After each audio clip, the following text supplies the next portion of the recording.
the whole idea of justice is what the left pushes, and the whole idea of judgment is what the right pushes. But there have to be compatible judgment before justice. I have to be able to judge what it is you're doing Yeah, before I can tolerate what it is you're doing. I have that's to right. see the consequence of what your actions are before I can tolerate them. I'm not going to tolerate them just because.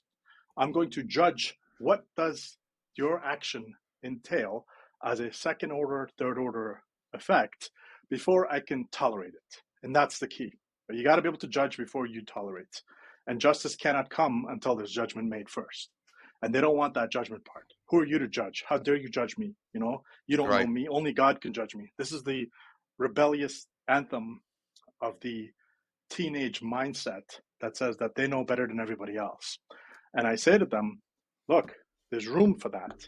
As long as the activity you're engaged in is not harming others and it harms just you directly, we'll let you judge, because nature will judge you. Nature does. Nature does not mess around, Yeah. right? So for this whole idea of, you know, compassion and tolerance and all that stuff, that has to come after the judgment. Otherwise, you're done. Welcome to the Furrowed Brow with Jeffrey Kipler. If you're enjoying the Furrowed Brow, please like, comment, and subscribe. And if you really like it, consider a donation through Patreon. I'm a one-man show. I really enjoy making this. All of the support is greatly appreciated. And you know, the more support I can get, more podcasts and time I can make and time I can carve out for this. So thanks a lot and hope you enjoy the episode. All right, there we go. We are live. Right on. Thanks for having me back. Yeah, thank you for coming back, Ace. It was a genuine pleasure last time. Yeah, I don't know if I have 4 hours I can do again, but No. Yeah, no, that was a first for me as well. So I'm sure we'll do it a lot better with a lot less time this time. for sure. Oh man. So what have you been up to these days since I spoke to you last? Well, I've been trying to sort of assess the landscape of tech since ChatGPT has really taken off, Right? and I've been trying to figure out how it all fits in. And of course, you got the gloomy type people out there like Eliezer who are just ready to, you know, rip their shirts off in the middle of the street and self-immolate and protest, right? So there's that angle of it, which you always have to at least listen to the critique, even if it doesn't sound well thought out or well considered, because the angle to Eliezer's problem is he's putting a 100% certitude on a low probability event. And we just went through that. We just saw what happened when we took people who said, oh, this is going to end the whole world, lock everybody down and take all these jabs. And it's a 1% chance that could be true. And it's a black swan. And oh my goodness, right? So we went down that path already. And it seems that we haven't learned that lesson yet. However, to give the devil his due, you listen. Now, the problem with that angle is that anything he could conceive of in his imagination is true. Because his argument is it's a deference to a higher level of intelligence. Therefore, whatever I can conceive of, that thing can do it. Damn the laws of physics, damn the laws of biology and complex systems. This thing can create a virus and it can send off a small Wi-Fi signal. And then on the day that he pushes the button, we all we kill each other or we die, whatever the case is.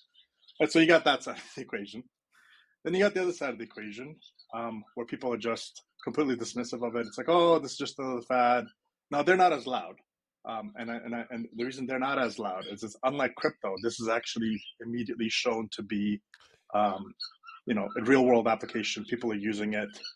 It's unbelievable. It is. You know, I mean, we're quite late to the game, I think, in the commentary on these things. But I mean, in my experience, I've played around with this for a number of months, and you know, 3.5 was interesting, and it was like, wow, this is kind of cool. And then ChatGPT 4 came out, and it's like, holy shit.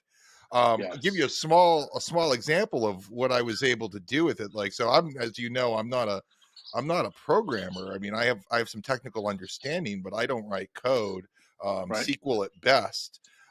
And I was able to, and I tried this experiment with 3.5 where what I did is I was attempting to make a Theo TJ Jordan bot where I was going to program large language model to to respond how Theo would respond to various tweets, so I could out volume his prolific tweeting.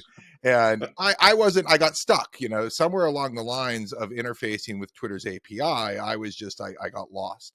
And when I tried to do it again with GPT-4, I was able to get through, and it looked at, and it was able to diagnose what I was doing wrong before, which was I had multiple packages of Python installed and it wasn't getting called correctly. And it gave me a solution to install Docker. So I had a virtual environment, and then it walked me through how to do all of it. I just did what it told me every step of the way, and it worked this time. It was phenomenal.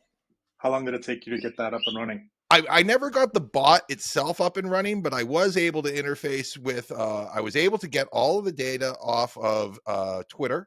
I was able to change it through multiple JSON formats to get it into the format that I could upload it to ChatGPT. And I did some of the uploading for it, but I never got through the tuning and making the bot itself. And I kind of got bored because I just saw other people had already done these things already. And I was like, okay, whatever. But it was a very interesting exercise, and just, for somebody who's really with no real coding experience, being able to make this happen, it was just mind blowing. So that's interesting. The other question I had for you, because we don't have access to it, but have you tried Google Bard, and what's your experience with that? I tried Google Bard. Now I've heard it's gotten better, but I tried it, like I qualified like a month or two ago for it, and I found it was absolutely terrible by comparison. What was your thoughts on it? Well, we in Canada, it's not available yet, right? So it was funny because they said it's available in 180 countries, and I kept wondering if we've changed the definition of countries these days, because we're redefining words by the minute here. So I couldn't really figure out why. I mean, we're literally up north. Like, the easiest country to give access to would be us, but we didn't get it. Interesting. So I've been waiting to see that. But to get back to the original point, the other side of the equation, which was that everybody's going to lose their jobs, and there's some merit to that, right? But it's kind of like, you're going to lose your job not to AI potentially, but to people who are using AI effectively. That's right. Right. Yeah. Right. So that's the key. And I have a buddy of mine who's a designer, and he's like, hey, so, I kind of whipped this out in like 25 minutes. This would have taken me 4 or 5 hours. I said, this is great, because think about it this way: you are now able to write music and show up and conduct a symphony, as opposed to we have to go in and clean underneath the chairs, because that's what we used to do.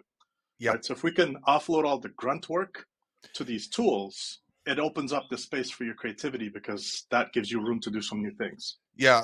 One of the points I've been making is like and whatever, IQ is a very blunt instrument, but those in like those white collar workers in the 100 to 120 IQ range are going to be in trouble. The uncreative types who are doing work that takes some degree of intelligence, but doesn't require that much creativity or novel thinking, it's just going to be blown out the water. Well, see, now, so here's the interesting element of it, right? So the argument about how this is going to become sentient and it's going to wipe us all off the map and blah blah blah. So try to think about it like, okay, let's give it the devil its due, and let's think about it this way, right? So how much sand do you need before it turns into a little sand pile, and how much sand do you need before it turns into a desert? Right. Similarly, how many neurons and how many brain cells do you need before something becomes smart and alive and conscious? I don't know, right? I assume there's a level to that. How can you tell the difference? Like this is where I've got into on it. It's like, if I can't tell the difference between real intelligence and artificial intelligence, is there a difference? I don't know how to wrap my head around that. What do you think? Well, I think about it this way. Perhaps our assumption of the word intelligence is where we need to start, right? Because clearly we've seen enough things on Twitter to know that humans not necessarily possess intelligence as much as we would like to think we do, right? So that's a starting point, because it's like, are we defining intelligence by Dr. Eric Weinstein's level, or are we defining it by the average person who's going to go riot because XYZ happened, right? So that's a starting point. That's where we can say, okay, maybe our We need to understand our definitions, because luckily for us, and luckily for the vast majority of things on Earth, survival doesn't actually depend on intelligence. If it did, Mm-hmm. very few things would be available to continue to live, right? So that's one thing. Yep. So you got the survivability element of it. And I think what intelligence can do is it can actually accelerate your path to go to where you want to go. Um, and sometimes it can accelerate your path to go where you shouldn't go, but you think you should go. So that's where we're getting the whole unable to define what a woman type of conversation is, because that's the hyperintelligence taking you down the wrong path. Yep. Right. So the element that's interesting about this is we have to stop and it's okay. Once we understand what definition of intelligence is, let's go back and think about what a computer could do really, really well. Right. So one of the things that a computer does really, really well is it can take the same action repeated billions and billions of times without getting tired. Right. So if you did a podcast a day every day for the next 100 days, your entire reach and your capabilities would be drastically improved just simply because you're repeating it. The reason most of us don't succeed in life, and this happens to be my personal experience, so again, take it with a grain of salt, is that we quit because we're unable to sustain repeat operations until we see the reward. And sometimes the reward is a little further away. In that for loop, it's on that 150th try, we give up on the 20th try. Right. So the idea of how these computers are working on things is they're just repeating the same task over and over and over, and they're getting feedback based on how people use it and how many thumbs up they get from the human evaluators. And as a consequence, they're improving. But I imagine if you and I got introduced to ChatGPT version 1.0, we'd probably be underwhelmed, right? Yeah, I mean, right? 3.5 was cute. Yeah, 4 is impressive, but it's slow. I mean, four is mind blowing to me, but yeah, it's a little slow. It is. What I did as I was working on a framework to help write apps that I write in Golang, and I said, you know what I'm going to do? I'm just going to test this on 4.0, and I took chunks of code and I said, okay. So I learned the hack, which is you tell it, okay, assume the role of a senior Golang engineer or whatever the case is, and when you give it the roles, like okay, you return early from functions, you use singular purpose functions, such like the Unix philosophy, and you don't use a bunch of nested if else's. You use switch mechanisms as quickly as possible to keep the code clean. And I would give it a small bit of code and say, okay, make this code robust, which was the first requirement, and then make it as fast as possible, make it as efficient as possible. And I started to notice that, wow, there are some angles of Go that I hadn't thought about, and it's showing me those angles. And then I would start to think about it in that way. And then I started to notice how much faster my ability to see problems and to improve my code started to accelerate. And it was crazy because within a period of 10 days, I was able to rewrite my entire framework, not completely by just copy pasting and what it came back out, because obviously that's okay. This looks like it's good code, but let me just, because I have multiple machines, I was okay, I'm going to put it on one machine running the Docker version with this code that ChatGPT gave me. And I'm going to run on the second machine with my version of it. And then I'm going to run test suites, and then I'm going to run benchmarks, and then I'm going to see the difference. And, that's a whole, you have to be kind of like obsessed with this type of work to go that route to it. But as I start to develop a sense for how to talk to ChatGPT, I start to notice how much it can give you abilities to improve. And similarly, I started to do some marketing work with my company Moonlit on Twitter and on Instagram. And what I would do is I would come up with something I wanted to say. I'd go to ChatGPT and say, okay, take this phrase, make it funny, or make it witty, or make it memorable. And then I would spit back a couple of answers. And the first 2 or 3 were like, that's not so good. But one of the things I noticed as a part of that creative juice we were talking about earlier is that as I saw the answers it was giving, it was telling my brain to jump off at different points. So I was able to take its feedback, apply my own flavor to it, and then I'd get better quality tweets out of it. Now, what I did try was I said, let me just see if it'll blank draw out a tweet for me, because in Canada, we finally got access to the ability for ChatGPT to sort of browse the sites. So I gave it my URL for my company, and I said, okay, go read this site, and then just give me 5 promotional tweets. And it was scary how good they were. I was like, wow, this is version 4, the cutoff knowledge, quote unquote, which I still don't understand. Why you would cut off the knowledge in 2021? That doesn't make sense to me. But I guess it's they had a hard stop, or their compute problems were enormous, and they were like, okay, we just have to put a cutoff point, even if it seems arbitrary. It is what it is. But I started to notice that, wow, I now actually can say that as a small company that I have that I'm running, that I actually have help on my marketing side of things. Whereas before I'd have to rely on another person, Yeah. get some feedback. This is actually quite helpful. So I think it's a game changer on that front, on many levels. I'm still trying to grasp what Eliezer is really putting down there, and I don't see it. And I think Yeah. it's his confidence that throws me off more than anything else. He's The so sure. confidence is scary for Yeah, sure. he's absolutely sure that this thing is going to wake up and it's going to kill us all. And I'm like, okay, if and you can make this argument very easily, right? Oh yeah, look at the the Drake equation. How come there's no people alive? Or maybe they got their own nukes and they blow themselves up, or maybe they discovered AI and their AI killed them, or whatever.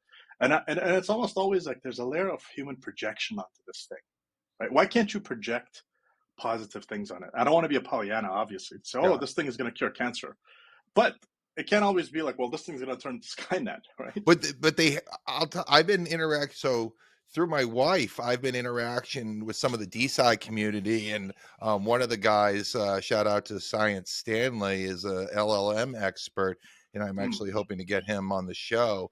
And mm, they were using it to investigate. And I'm not going to characterize this correctly, but it was a rare disease this guy Joe had, and mm, Joe had been told he was a hypochondriac for years, that something was making him lethargic and he was having all of these health issues. mm. And they lo and behold, they put all of his health records into the LLM and had it start spitting out possibilities, and they ended up finding something for him. Fascinating.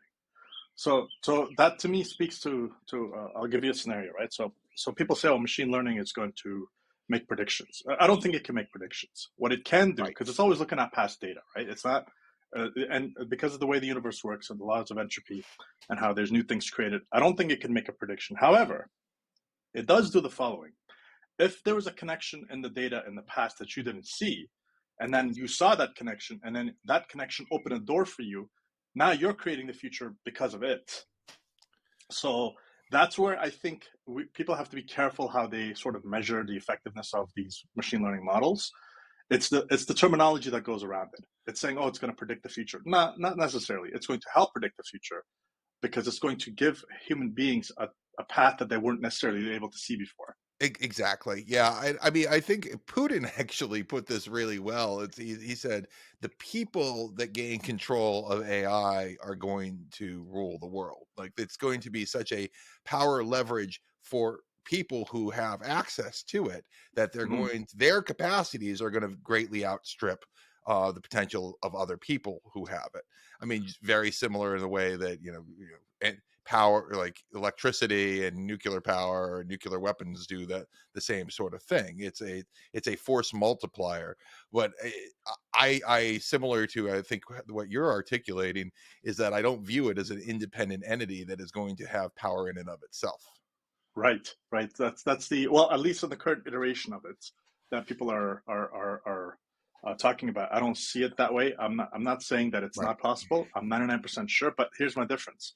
My 1% chance that it might be true isn't giving me the full confidence to shut the whole world down and get some drones to fire Right. missiles into the Now, data centers that are hosting it. if so in games with closed system games like Yeah, chess, yeah, Go, things where there are a limited number of possibilities of potential moves and the rule set is completely known, yep, AI will dominate those landscapes without a sure, doubt. And sure, we've already seen that. yep, And I believe that even in, games that it hasn't, real-time strategy type games where it hasn't yet. mm, But when you get into the infinite number, or approaching infinite, we could say, of things like, real decision making in real life, where you have the entropy problem as you articulated it, it's the human AI combination that is going to be the most dominating. I would hope so. However, Yeah. it seems bleak, and I'll give you a reason why. Okay. If you watch sports these days, one of the things you'll notice is that everything is driven by stats. And of course, if they're driven by stats, there's machine learning models behind it. And sometimes the calls they make are the calls that are safe, that they can justify in the press conference after the loss, as opposed to the gutsy call that says, hey, we got a feel for how this game is going. We're on the court, or we're on the 10-yard line. I know that defense isn't strong. I think we could get this ball, and I could push through it. However, the coach is sitting up top with the 5 monitors and the 6 stats guys running machine learning models are saying, no, the safest play is to do X. And a clear-cut example of that was when you saw the Patriots defeat the Seahawks. The Seahawks, yeah. Right? Instead Give of it to giving Marshawn Lynch. Right. Now, here's a question you might have to ask yourself. Why was that decision made? Right? Oh, the stats guy said this is the best quote-unquote outcome, and probability is X or Y or Z. And they also, not only did they overestimate their abilities based on their stats, they discounted the defense's abilities as well. So they completely took the human out of the equation, and they just went with raw numbers, and it bit them in the butt at the worst moment possible. Right. So in that way, I'm starting to see, and here's why I say that to you, because I remember, I don't know if you got the chance to watch that Marshall McLuhan video I sent to you before, where he was talking about how people are no longer doing jobs, they're playing roles, right? And the role to play now is, what are we pushing? We're pushing stats-based decisions on sabermetrics for Moneyball games for baseball, and it's because this is what the stats tell us. And then and that reason, it's always the same case as back in the day, where it's you can't go wrong buying IBM. It's like, well, I don't have to justify the risk I'm going to take to win. I have to be able to protect myself in case it's a loss and somebody wants to take my job. Right. That's the game. That's the meta game within the game, right? Yes, and it creates that problem of what exactly is your incentive here, and it goes back to our original conversation when we were talking. Remember, if you're facing off somebody who's unpredictable, you can't game theory them, because instead of playing to win, you're playing not to lose. Yeah. Right. Whereas if you have an unpredictable person who's basically going on gut instincts and intuition, they're not necessarily listening to all the stats guys all the time. And so a clear-cut example of this in our world is Apple versus Google. Right. So Apple, they don't do all the heavy, like everybody said, even like this is Sunday, June 4th. And on June 5th, they're supposed to announce their new headset. And there are already people who are saying this is going to be the biggest flop in Apple's history. It's like, you haven't even seen the thing yet, right? How can you make that assumption? And I know why. And part of it is because it's very easy to make clickbait material so you can get attention, because hating on Apple is going to get your traffic on your website. In fact, Linus Media and their whole channel, 16 million viewers or whatever, the entirety of their underlying energy that you could feel when you watch any of their videos is the hatred toward Apple. Because there's a market for that, right? And that's good. It's like, you know what? If there's a market for you to express distaste for a particular company or a particular ideology or a particular way of doing things, you're going to get some attention for that. And with that attention is going to turn into some money, which is going to feed back on itself. And then there you go, right? Infinite variance from our previous conversation. So that element is there. The part that's scary about it is when you look at it and you say, okay, the person who controls AI is the person who's going to control the world. And then you start to see, Sam Altman going up to Congress and he's telling them all, we need to regulate AI, just as his guy is now top notch. He wants everybody else to not be able to do it. It's like, come on, man, like, don't make it so transparent, right? We see it. And I love the angle he plays. We're not wise enough to steward this. Meanwhile, we're going to build version 5, and that's already in production, and we have beta testers running it. But we don't want anybody else building it. It's the audacity. It's the level of arrogance to come out and say stuff like that. That just makes it. And again, here's the question, right? So is that game theory modeling of him looking at it saying, they're going to come after us, we might as well get ahead of the curve? Or is that, hey, we don't want anybody else to get anywhere near this, so let's just go and muddy the waters a bit, right? And it's a funny thing. It's hard to know explicitly what he's thinking, but the irony of OpenAI being an advocate for government intervention and regulation is pretty hilarious. It is, but you know what? Hats off to Satya Nadella and Microsoft, right? They looked at this and they said, okay, we can eat Google's lunch, and that's where we're going to start. And Google's apparently in panic mode, and I'm starting to wonder what Apple's going to do, because Apple's never been good at this stuff. Siri is a dumpster fire, and always has been. I would pay money, and this is an Apple fanboy as big as they come. I would pay money for iOS and a macOS release without Siri included. Don't bake it in. It's so bad, right? I'm just like, hey. I was yelling at Siri yesterday. I was literally cursing Siri out, and my wife was like, "What are you what are you saying? I'm like, Siri is interrupting. Yeah.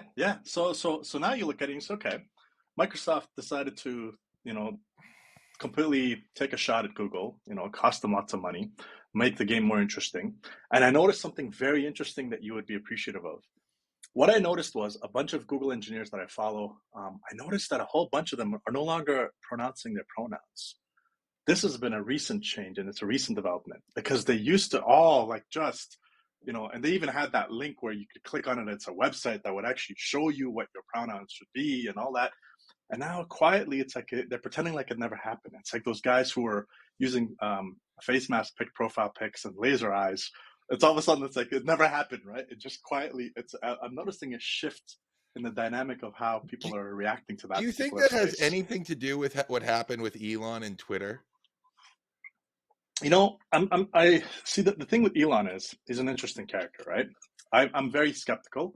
I was a big supporter and a fan until he anointed the WEF person to be in charge of the operation or whatever the case was. And I get it. You can't win all the battles. You can't have all the fights. Yeah, I don't expect religious purity from anybody. Right. I think that that's part of being a well-balanced adult is that you've got to say like, look, the person isn't going to 100% align with you. And plus, right. This WEF person, she has all the appropriate pedigrees of somebody that you and I, somebody we wouldn't like. But at the Right. same time, we don't know her. We don't know what Right. she's like, behind the scenes. And because I did hear, I forget where I heard it, but she's basically like a Reagan Republican. Mm. Well, see, one of the interesting elements of this stuff that I've picked up on is, I don't know if you've noticed this, but the Democrats in your country have decided to pick a fight with every single person, right? Oh. They don't like anybody. They don't like the tech people. They hate themselves. They hate themselves. They hate, and when they say, because they can't come out and say we hate Republicans. What they do is they say we hate white people, right? So that's like a false flag, right? It's like, no, they really do come out and say they hate Republicans. No, I think you're undercharacterizing like the amount of viciousness, when they literally say that voting Republican is essentially saying that you're a white supremacist. Yes, and so this is what's interesting about it, right? So let's take this back to the Elon conversation and how we talk about loops and boundaries that you create for yourself, and so first thing you do is just okay. Explain to me January 6th. Oh, that was it was a riot. And then you say, well, explain to me the BLM riots in 2020. Oh, those were mostly peaceful. So I can say to you, January 6th was mostly peaceful. Right. But then that cognitive dissonance kicks in, right? So now here's an interesting element. They will say things like, oh, if you don't vote blue, you're voting against democracy. Yeah. Inherent to that particular logic is one party is good, one party should rule, everything else is not democratic. Yep. The disconnect in the whole pursuit of all that. And I think people are starting to wake up from it to say, look, anything that starts out with compassion as an intention is going to instantaneously attract at least 50% of the people around you, because some people are just naturally hardwired in that direction. However, as Dr. Peterson has pointed out, the sin of Eve was to show compassion to the venomous snake. Right? Some ideologies are just venomous, and no matter how much you want to show compassion, that compassion is going to be weaponized against you. And I think it seems like we're at that tipping point where people are starting to wake up to the idea that wokeness, for all its virtues, when you do the math, overall, you come out net negative, right? Yeah. And that comes across multiple dimensions, not just a singular dimension. And so to go back to Elon, the question you have to ask is, at the highest level of achievement, when you get to that state where the whole world knows you, every single intelligence agency knows you, you have the media who basically, since I would say roughly 2012, 2015, basically all their money went away and went to Google and Facebook. And so the easiest target was to go after Facebook. Right? So you saw Zuck, and now he's becoming, a BJJ expert, and he's choking people out, and he's running crazy miles. And the guy's a beast, right? So now you have to ask yourself: was he always a leftist, or was he just captured in an environment where he couldn't help it? I wonder. This is. I don't know if you saw my tweet earlier about this, but like I wonder what's going on with Zuck, because all of a sudden he's not just training jujitsu. He's doing some unbelievable physical feats, like running with a 20-pound pack, pull-ups with a 20-pound vest, Yeah, like he's got push-ups. Goggins after him or something. Like, I forget the name of the test. I'd never heard of it before, but like this is some serious stuff. Right. So now here's the question, right?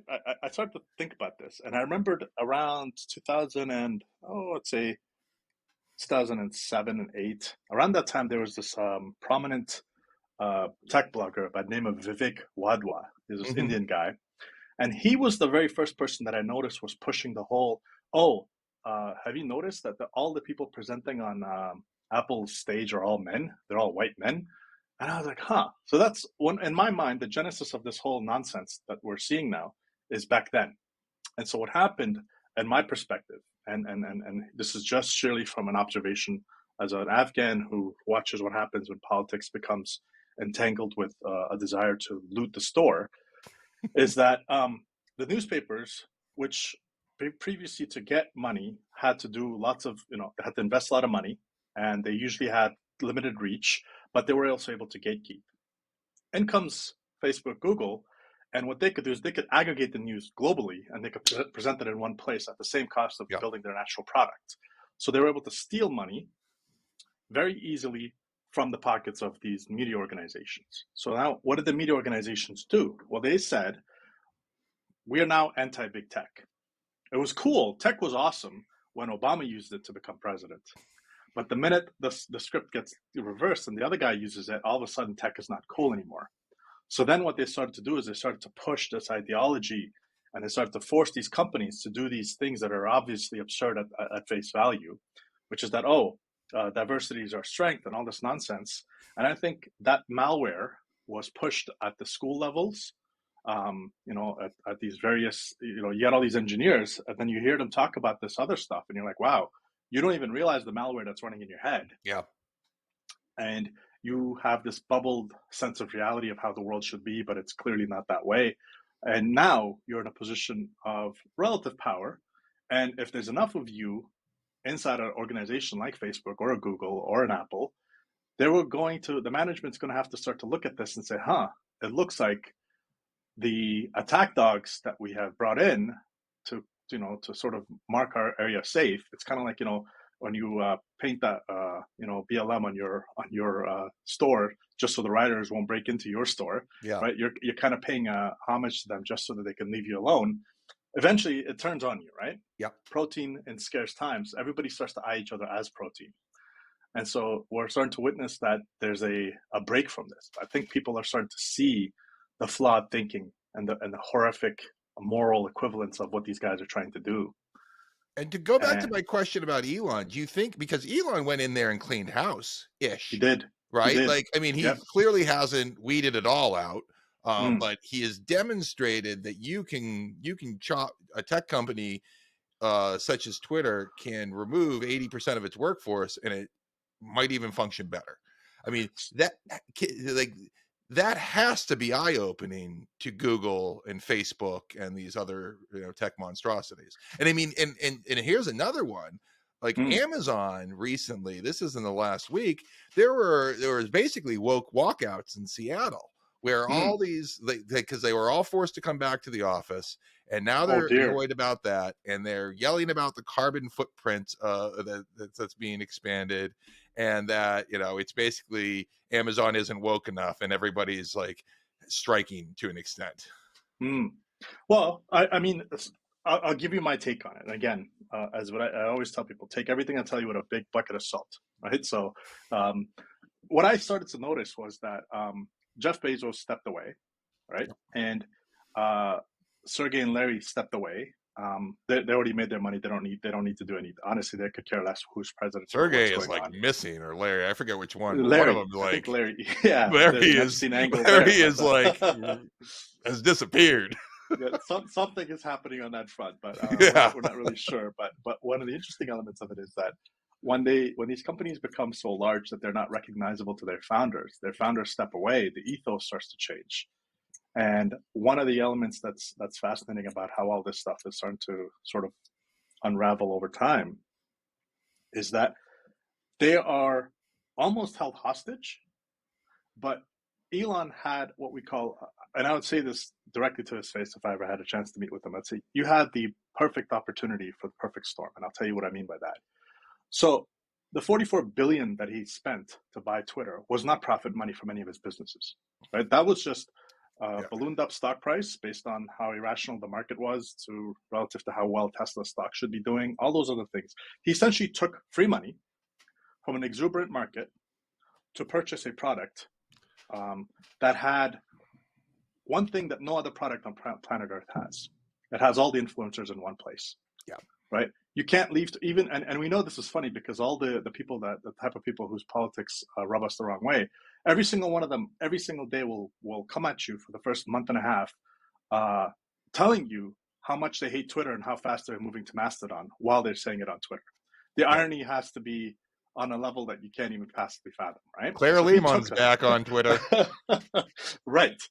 So when she started to notice traffic was dropping in her little puddle in Australia, decided, well, maybe it's time for me to get back into the conversation. Because the thing is, you never want to leave the conversation, even if temporarily it goes in a direction that you may not agree with. You have to participate in the conversation, sometimes just by listening to what other people are saying. You might hate a lot of people at the party, but it's the only party in town. Correct. So to your original point, Elon comes in and people are like, oh my God, he's such an idiot. I'm like, and credit to Mike Driver who brought this to my attention. He said, that's not Elon's money. He took irrational investor money and he bought something which gives him maximum leverage to be the marketing. There is no greater marketing machine on planet Earth right now than Elon Musk.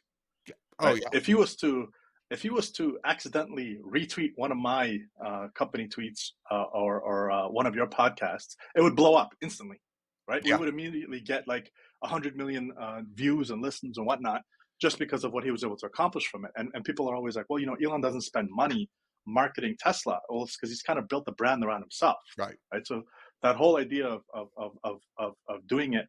Now, what gives Elon that capacity, which it doesn't lend itself to Sundar at Google or Satya at Microsoft, is because Elon's a founder, right? So he's a king. From our previous conversation, he's not somebody who inherited the throne. He's an actual self-made king. Right. And all the people about his dad's emerald mine, like, please, right? I've tried to look into that many times. I'm like, okay, I don't see it. I don't know where this argument is coming from, but people will always cry foul because X person is extraordinary at what they do. So looking at his decision-making, and he said, okay, this is an opportunity to make money in a new direction. Maybe he sensed that the free money and all the low interest rates and all the, by the way, I don't know if you paid attention to this, but there's this crazy amount of tweets going around about how all the numbers relating to unemployment and the balance sheets and all that, those are all basically fictitious at this point. Oh yeah. So, right? So he started to sense that and said, maybe this is an opportunity to be the first to break in this direction. Normally, if you break first, you're going to get a baseball bat to the face. But if you're built, and clearly he's built in that way, where you could take that level of hatred and venom and make it to the other side, all of a sudden you are now plowing fertile land in an area where nobody else thought was, arable. Right? So I think that he's shown to the rest of the world that you don't have to be this nonsense woke. The fact that 80% of their Twitter team got fired and everybody kept, I remember all these jokes from all these mediocre types that I know who are like, oh yeah, none of this is not how any of this works. That meme that they talk about, none of this works the way you think it does. Meanwhile, Twitter was doing just fine during a World Cup. And now I guarantee you the Republican debate is going to happen on Twitter just because how much the media hates him. He's going to suck away all their power to exude influence over. He just had JFK Jr. on space with him. Was it already on? RFK? Yeah. Was it already on, or is it coming up? I'm not sure. I got a set reminder thing, and it's like, but we both know this is happening.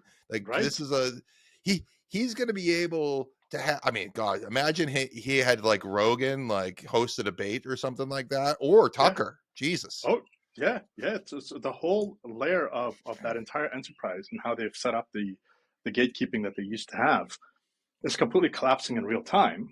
That's on one front, which is fascinating. But the other front that's fascinating about it is he is making video a thing on Twitter. Yeah. And now, as a consequence of that, I don't know if you've noticed this, but apparently, recently, YouTube has changed its position on whether you can debate the Oh, the validity of the COVID stuff. 2020 of the COVID stuff and the Yeah. election stuff, which before they were like, oh, disinformation, you're banned.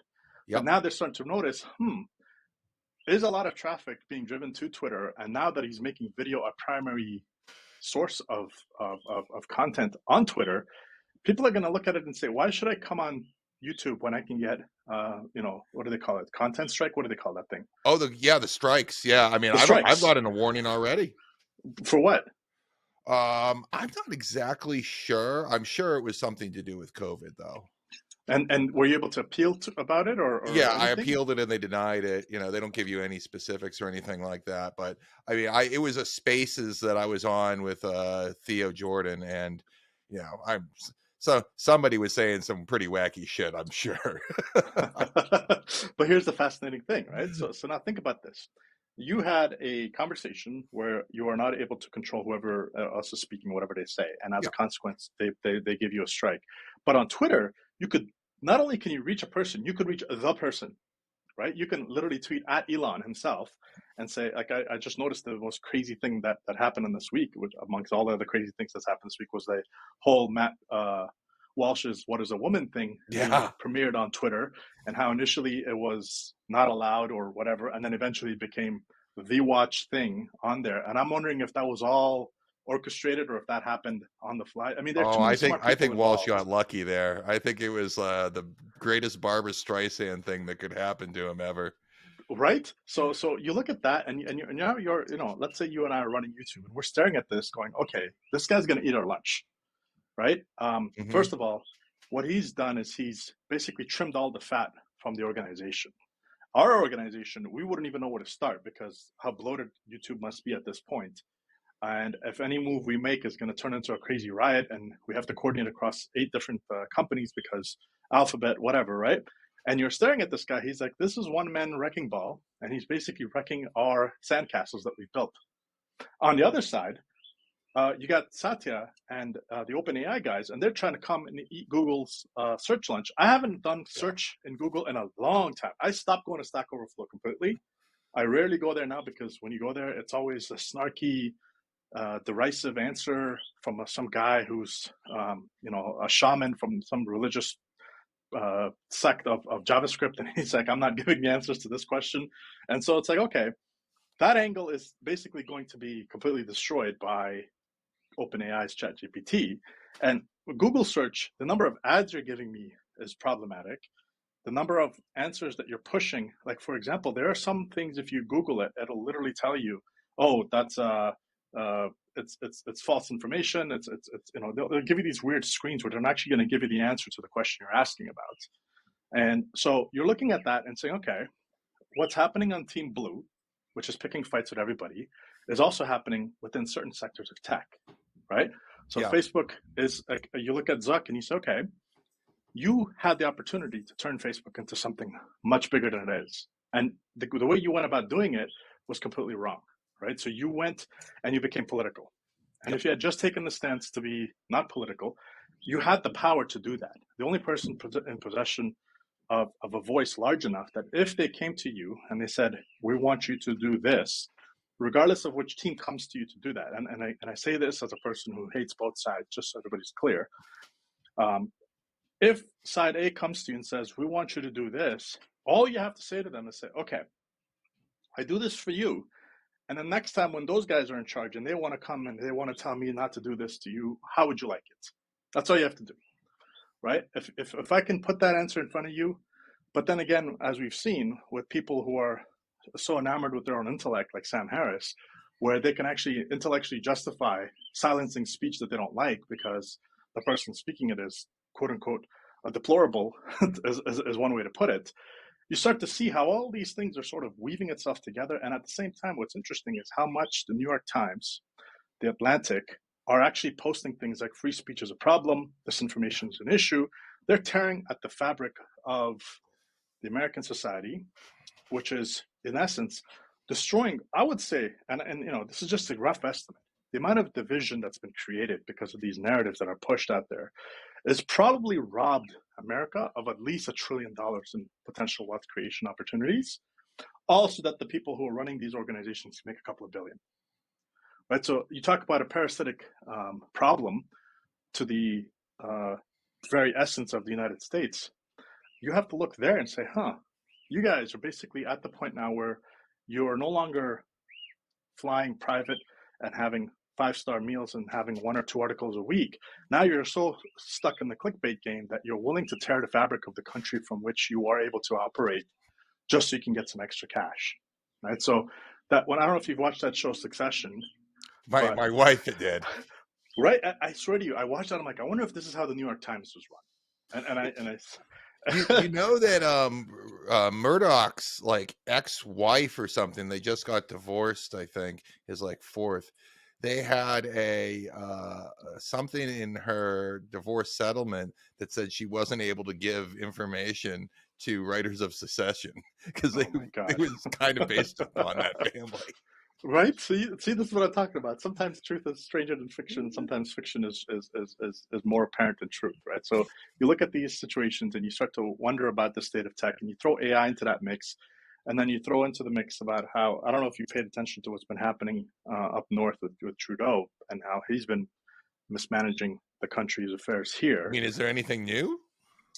Yes, there's some new stuff in the sense that there was reports from the intelligence community that there was election interference by China to make sure that he gets reelected, and he didn't really necessarily get it off. Yeah. They had the whole operation up there. There's a couple of police stations apparently that are in Canada operated by the Chinese. That I heard about. Right. So there are Chinese people here who have family back home, and they're told don't go out and vote because they kind of know which way those guys are going to vote because your family back home is going to have some issues and whatnot. Oh yeah. And so there's all sorts of Mott and Bailey going on, right? So the Mott and Bailey, just for our listeners who may not know the term, is you're promised go to Harvard and you'll get educated like Eric Weinstein did. You show up to Harvard and you have Jacinda Ardern as one of your instructors. It's a complete bait and switch, right? Who's the Jacinda Ardern? Jacinda Ardern is the ex-prime minister of New Zealand that locked down the whole world for God knows when. Right.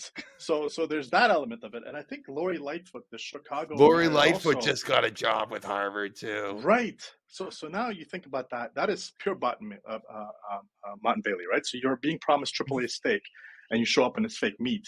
And the gap between those two things is so laughably large that I think eventually the parents who are shelling out the kind of dough to have their kids into these institutions and having their kids come out radically hating their own parents and their own country is going to start to create a problem for those institutions where once they've destroyed that credibility, there's no going back. There's no way you can, like clear-cut example, Bud Light has destroyed itself in the most spectacular fashion of anything I've ever seen. And I always tell people, like, as a business person, I hate both sides, so it's cool. If they both hate me, it's okay. It's not like I'm being favoritized to one side or other. But what I'm saying is, if you get political as a company, as a product, here's what is guaranteed to happen. You're 100% going to offend 50% of your audience. There's no reason for this. Is why you leave it alone, right? You don't get involved. You don't push any agendas. You say, look, we're in the business of selling you beer, and our customers are from both sides of the aisle, and we want to make sure everybody's happy. Mm-hmm. But now, over the past 25 years that I've noticed, every country that is westernized is forcing all the companies to become politicized. And I think this is toxic.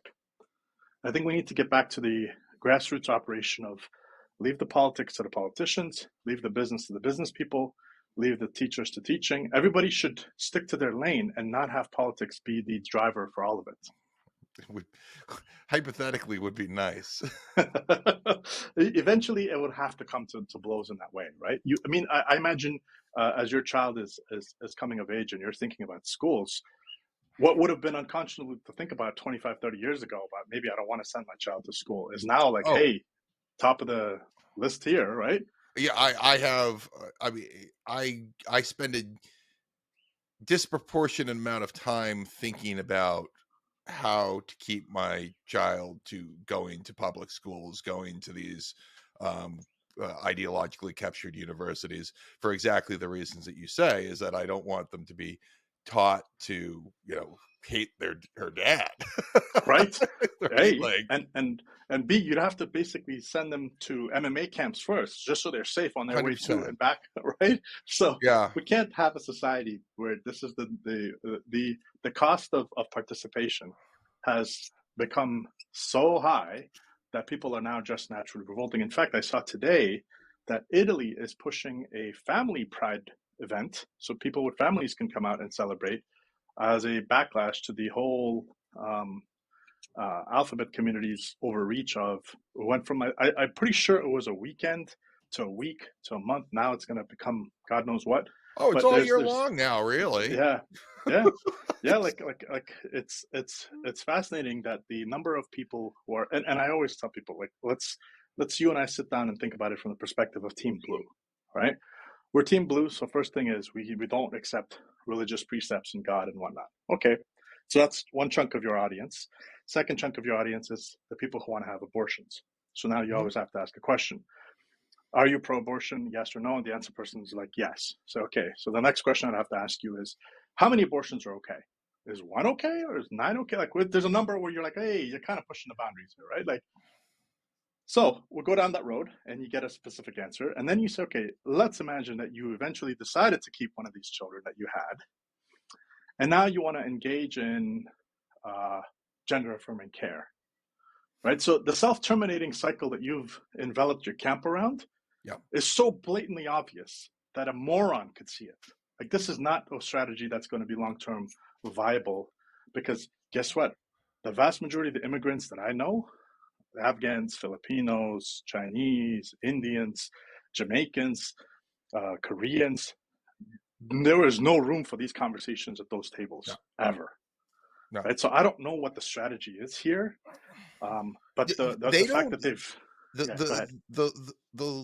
the blues don't even contemplate these things. I've brought it up and I watch them go. It's like it's a moment of complete cognitive dissonance. Like it's something that like they've never even has never even crossed their mind.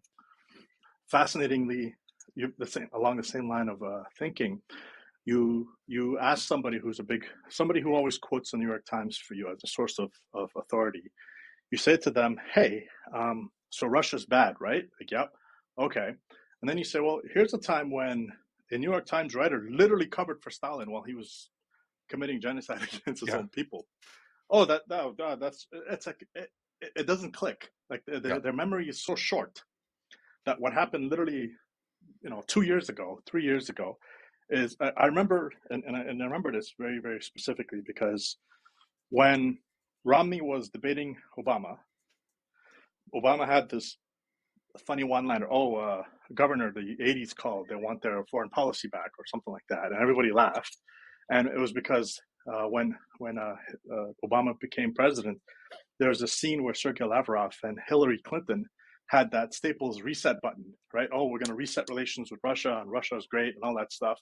And then those very same people are now with the Ukrainian flag hating on Russia like it's the worst country on earth. mm, And I always say, I'm like, look, I'm not a fan of Russia. I'm not a fan of Ukraine. I'm not really a fan of any of these places because every place is complicated within their own intertwined history. There's no real good or real bad. I don't like it when people get invaded. But at the same time, do I really want to risk World War III over a country that gave birth to the Russian ethnic identity to start with? No, not really. I don't like World mm. War III. I don't like nuclear weapons. So I'm anti-war. That's always been my go-to standard for assessing how good a person is because I always say I don't care which party you're from, as I just want to see that you're not interested in doing harm to others, right? First, do no harm. But here, you're seeing Team Blue. They've basically strangled Disney at this point. Disney's about to. I would be very surprised if they survive the next 5 years. I saw Pride Child's wristbands in Walgreens down the street from me that were Disney branded. Yeah, so there's that, which is okay. You're pushing that angle. Then you have the other angle of I noticed that. I was walking by a TV station near the airport, and they had the CNN anchor talk about how the alt right has attacked Target, and again, it's LGBT, but they didn't really contextually define what was the thing that caused everybody to be upset. Yeah. Right? So it's like, you know we're lying. We know you're lying. We know that you know that we know that you're lying.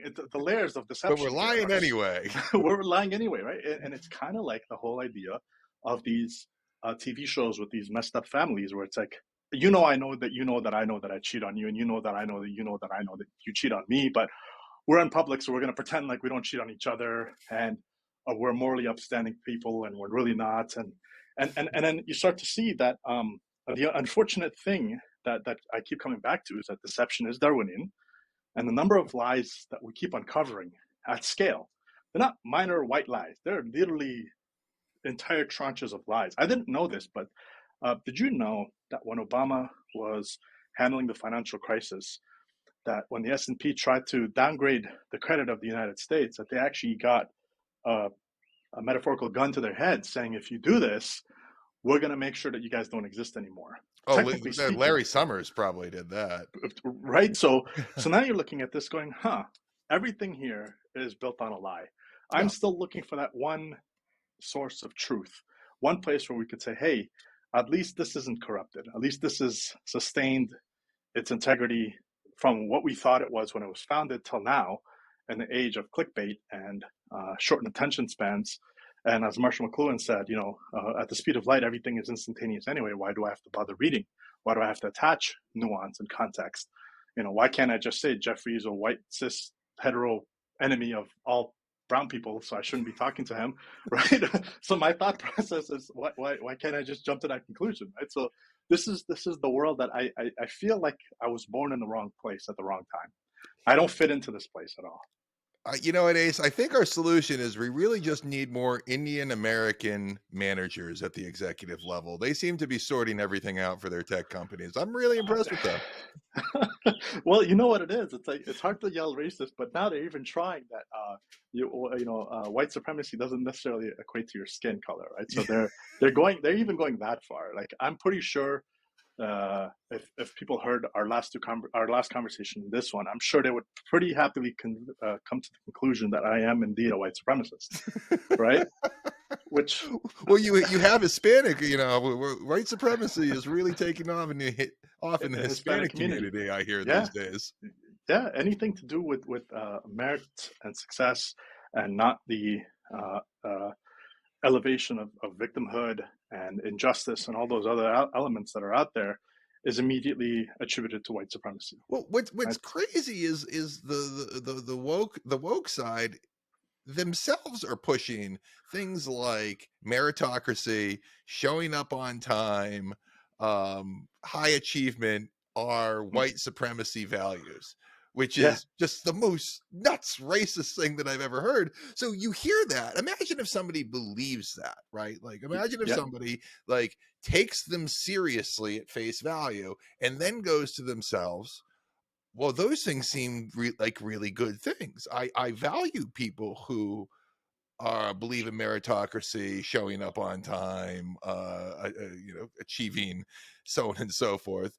I guess I'm a white supremacist. Yeah, I mean, overcoming obstacles. How dare you, right? How dare you not be groveling at the feet of the state to help fix the transgressions against you because you weren't born a billionaire, right? So I think the level of madness has I always hope it's peaked, but then you see something new and you go, well, I guess we were not even near the bottom yet. So I look around and I think to myself about tech and how much tech influences culture, and how much culture is hijacked by, ironically enough, the New York Times has more white writers complaining about non-white people's voices being heard than any place else that I can think of. All these places that push these agendas, if you go and look at their staff, it's mostly white, hyper-educated, second generation heirs to the throne type people. And you start to wonder, is it the corrosive nature of inherited wealth, or is it wealth itself that does this to you? Right. So So there are people who are adamant Team Blue. Like, for example, Mark Bainoff, the Salesforce guy, Team Hmm. Blue no matter what. Same with the LinkedIn guy. What was his name? Is it Hoffman? No, Reid Yeah. Hoffman. Yeah. And these people live in San Francisco and apparently are oblivious to the Team Blue's strategy to solve these problems. But they're forever Team Blue. And the minute you bring up a Team Blue problem, like, how come 27 of the 30 highest states with crime are democratically controlled?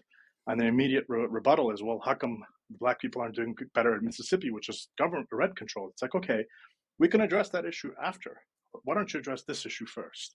And then I will address your other issue, because we can say, okay, you take the honest moment to reflect on the strategy that you think is worth pursuing from Team Blue, and you look at the results that you've produced as a consequence of that, and you do me the solid of not creating new straw man reasons for why your failures keep reflecting your policies, right? So you don't say, like, I'll give you a clear cut example. There's this odious man, Roland Martin, who was on the Patrick David Bett podcast, and he was obsessed about systemic racism and how black people's homes were undervalued by the real estate agent, and therefore they weren't able to capitalize on the wealth of their home, and they weren't able to succeed in life because of systemic racism.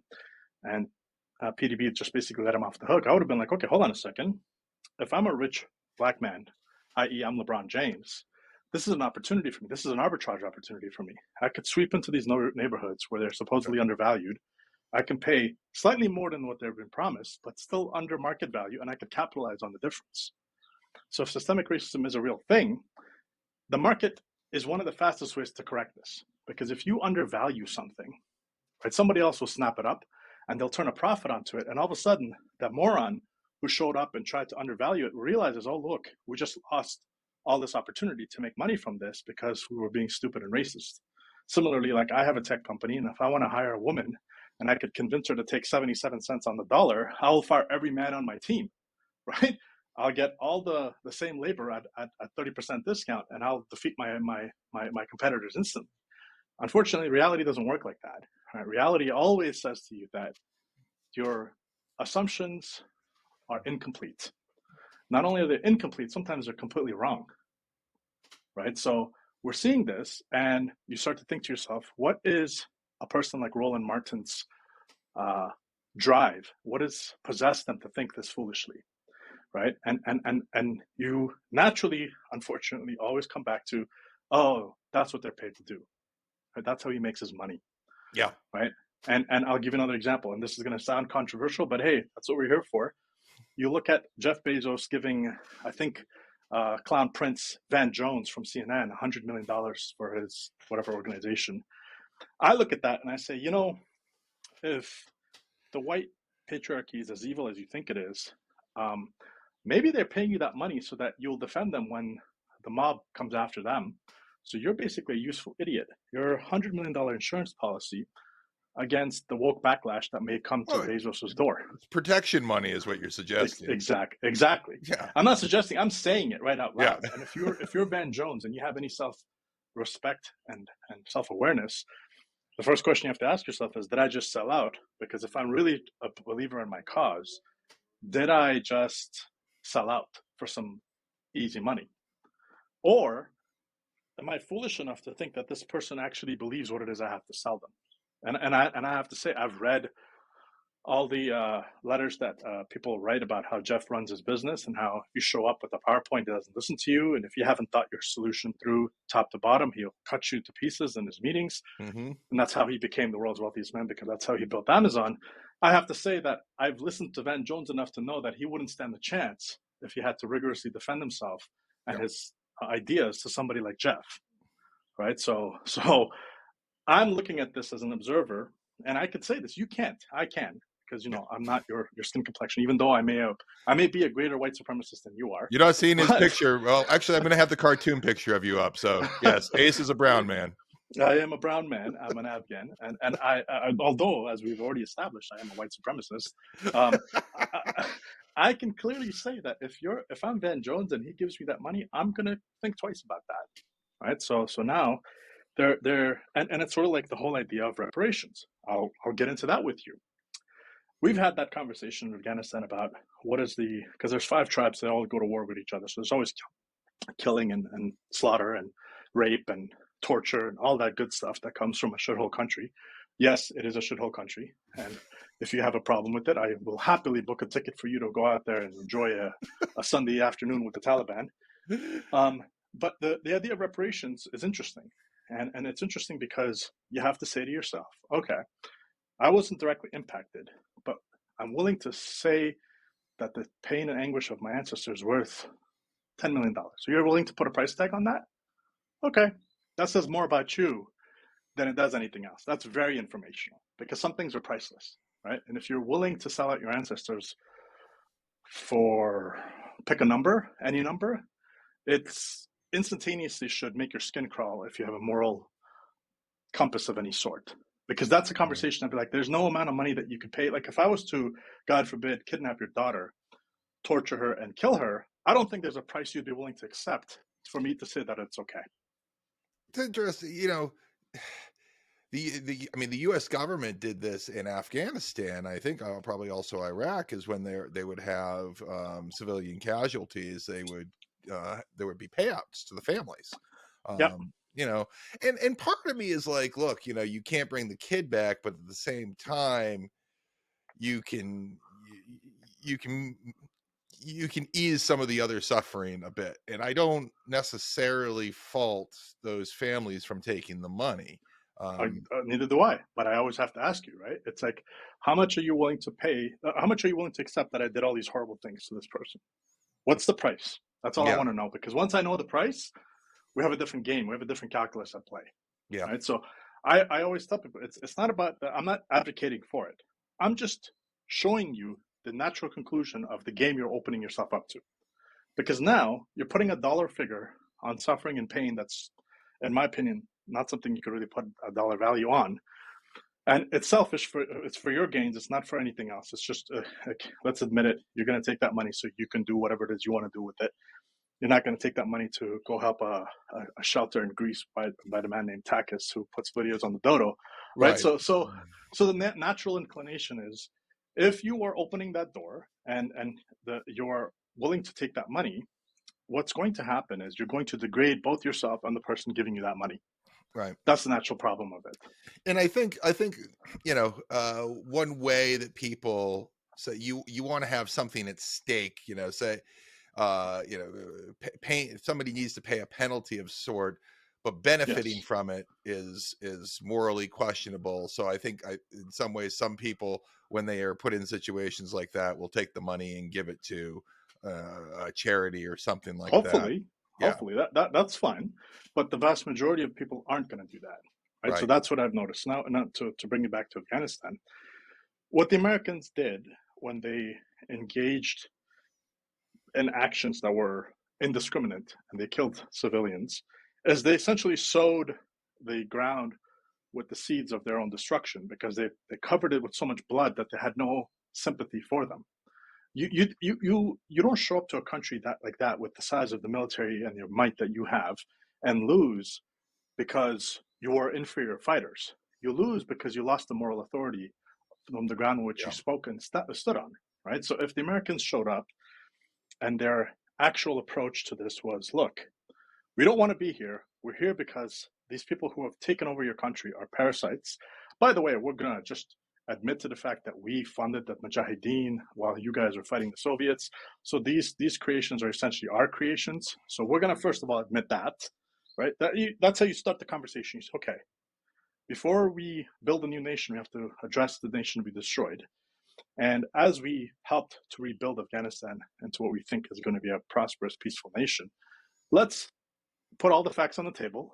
Let's acknowledge all the mistakes that we've made in the past. Let's be transparent about the actions we're going to take going forward. And let's hold accountability as the highest stature. Now, here's an example of where this makes a difference. So I have family members in various provinces, and the elders will always tell you this. If you, Jeffrey, showed up as an American soldier and you engage in indiscriminate acts of violence, having you as the soldier who acted in that manner and your commander who okayed it be punished severely by the law to mete out justice is far more acceptable than to give money for the pain and suffering that you caused. And that's the difference, Yeah. right? So if you buy your way out of it, it's like your kid. You know, your Jackie Chan, unfortunately, the kid's a drug addict and he's terrible. And every time he's in trouble, you buy him out of trouble, you're making a situation worse, right? So these things sort of tend to tie in together, which is that your moral authority should not have a price attached to it. And That's the thing. then you end up with Hunter Biden. Exactly. And this is the problem on that front. I mean, I can't imagine the number of horrible, disgusting things that had to be done to cover up for all the stuff that he's been engaged in. And you could say, you know, he's a byproduct of a power-hungry person who, from the age of 29, became a senator. And if he had anything of value to say, we would have heard it till now. And if he had any accomplishments to speak of, we would have known about it till now. But nonetheless, because he was a byproduct of that environment, a significant portion of the problems with him could be attributed to the lifestyle that he was surrounded by. Now, he should be held accountable. And if anybody pulled strings on his behalf, should also be brought to justice so that we can show the transparent reason why there's a trust built into the fabric of the American society, which is to say that nobody's above the law. And that's the part that they like my friends keep missing, is that the reason your country is so beloved is because when we look at your country and we look at Afghanistan, we say our stuff is very corrupt. We literally have to, we get pulled over by Taliban and we have to bribe them to let us through. Your country doesn't do that. So we assume that your country is so much better than ours. But then we find out that your stuff behind closed doors is a lot worse than ours, because there's much more money and blood being washed back and forth than we ever could possibly imagine. Right? So the moral decay starts to show itself in many places. The cultural decline, the fact that your beloved institution is willing to give Lori Lightfoot room to come in and teach anything other than the only thing she's qualified to teach, in my opinion, is to teach you how to grift for money, because that's all she's done. Right? You ask anybody who was in Chicago, people who were there, her skin color aside, her policies, her actual accomplishments, nothing to speak of. Yeah. Oh, right? I mean, she's ridden. She has been the mayor and the largest expansion of crime in I mean Chicago since the Prohibition days, from I can tell. And here's what I want to do for your listeners who may get upset about us having this conversation. They want proof. Well, what has she done that's so bad? Well, here's a clear-cut example. There's a video of her claiming that the Uber driver who picked her up and dropped her off to a particular event she was attending did some horrible stuff. And he actually had the entire ride recorded, and he had everything on camera, and he had the paper receipts to prove that she's actually lying. And that's a mayor lying about an Uber driver. Right, so if they're willing to, what did she accuse him of? She accused them of being rude, of being, I think it was hostile toward her, and how he didn't come to pick her up and all that stuff. So there's a video on YouTube, and the reason I found out about it is because the great and hilarious comedian Tim Dillon, he's basically built a cottage little persona to mock her for this. I love he Tim has Dillon. It on his. He's so funny. So he has a whole YouTube bit around how terrible Lori Lightfoot is, and he sprinkles in bits of her actual activities that she's partaken in to highlight that this is the absurdity of where we are as a country. And I'm wondering how AI being trained on all this is going to turn out. Yeah, I mean, I have absolutely explored the AI with some controversial things, and it you can absolutely see it's leftist bias very, very clearly. This is the part that you start to think about it, and you say, okay, this is going to be a self-terminating strategy, because I engage with OpenAI specifically on code. The reason I do that, and I don't ask it anything else, is because the code either compiles and runs or it doesn't. Right? So I have at least a yardstick from which I can measure its answers.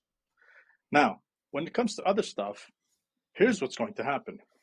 You're going to push a whole bunch of woke capitalist ideas with your AI, and somebody like Elon's going to notice the opportunity to, hey, what if we just tell the truth? Right? What if we just Yep. say that according to the entirety of Western knowledge, all our encyclopedias and all our science journals and all our recorded history and all our experiences that we actually happen to share across the planet, this is what a woman actually is, right? Yeah. If you do that, the competitive advantage you gain overnight will force the other guys to say, hey, Yeah. this filter we're putting on this thing, it's not working out.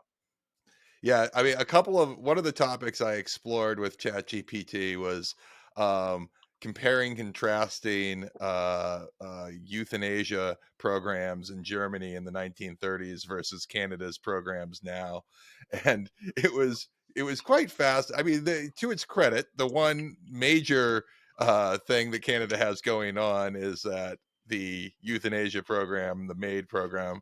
Um, is voluntary as far as I understand it, where 1930 Germany was not voluntary. So very important distinction there. But Mm-hmm. it was pretty incredible to see it bend over backwards to explain that Canada's program is absolutely ethically, high ethical standards. You mean it Um, follows the science? and if it's scientifically based and this and it was, yeah, exactly. And Mm. it had, it was persuasive in a serious way on some significant differences there. So I'm not gonna go so far as to say that, like, the Canada is similar to Nazi Germany in that way. But it really bent over backwards to insist that it Mm. was highly ethical, and that, and also when I pressed it on the point that it was expressing an opinion, not fact, when it said that, like, Mm. it really wasn't able to it was saying that it was not giving an opinion of sorts. It was just repeating its understanding of like the knowledge that it had, because it doesn't have opinions as a large language model. Of, of course, of course. But Yeah, there are always shields you can hide behind, right? yeah, And the shields are bludgeons that you can actually smack people over the head with. The perfect example these days is the science. I follow the science. yeah, If I took your rights away as a human being, so be it. Right. So the whole uh, enterprise of anything to do with actual real life engagement with other human beings on good faith terms has become the exception, not the norm. It used to be the other way around. I remember succinctly maybe as a child and I was naive and I wasn't exposed to it, but the vast majority of times that you actually were involved in altercations or deception or manipulation was very far and few between.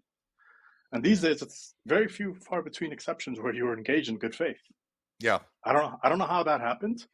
I just know it's not sustainable, and I know the fact that people can't speak their minds because they're afraid of being canceled is part of that problem. Right, which is why I'm willing to tell you everything I'm telling you. I'm not filtering any of my thoughts at this point. I'm just, and somebody's going to come at me tomorrow or 5 years from now or 20 years from now, and I'm going to Yeah, say what any human being has ever said in history. Based on the information I had at the time, these are the yep, conclusions I drew. If they're incorrect, so be it, but they're my conclusions and I stand behind them, because for the world to make any sense in the world we want to create, for it to have a chance at being not self-terminating, we have to have the moral courage to at least say what we're thinking, even if it's wrong. Hopefully, it's not that wrong, and if it is, it can be corrected. Which I hope that the kind of person I am, the way I was raised, that if somebody were to show me the error in my thinking, that yeah, I'd be wise enough to say, yeah, you know what, I thought that, but then I realized that it's not that and it's this. And one of the things that they've even gone after that particular road, and I'll tell you how they did that. This grotesque, skin crawling statement of you should go educate yourself. Like, do you like the amount of rage that it yeah, induces in me when I hear somebody say something like that? And I'm like, if the person you're speaking to and you had to sit in a room and we had to just basically write down everything you know and we had to compare them, you wouldn't last half a second in terms of the amount of knowledge that person consumes and knows versus you. Plus, let's talk about accomplishments, right? So when I hear that, like, they've literally made wanting to get better as a person a negative thing. I have to go educate myself. Says who? Says what? This is life. You're constantly educated, 24 hours a day, 7 days a week. You're educated, and for somebody to stand there and morally preen as if they're the source of all that is known truth and wisdom and enlightenment, to condescendingly say that to another human being, good God!